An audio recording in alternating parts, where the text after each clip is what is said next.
Welcome. In this video I will show you how to fix no sound on HDMI eARC or eARC on your Panasonic TN-43W70AEZ TV.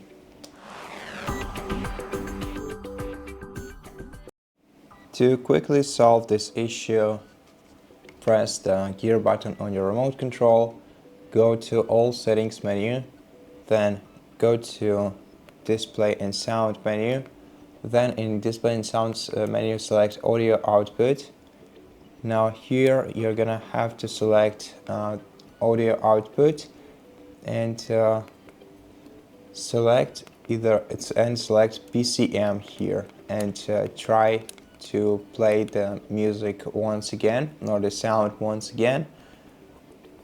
And if this doesn't help you, then you can also go to Channels and Inputs, then select Inputs, and then here enable the HDMI Control, or if it's enabled, try to disable it.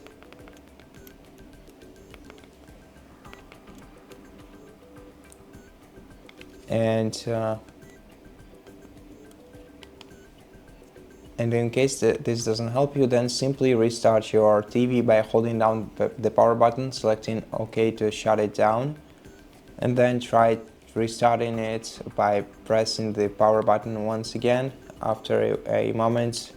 And oftenly this basically cleans the temporary memory on your TV, and it may also help you solve this problem. So that's how you do it. Thank you for watching this video. If you liked it, please consider subscribing to our channel, leave us a like and a comment below, and I'll see you in the next one.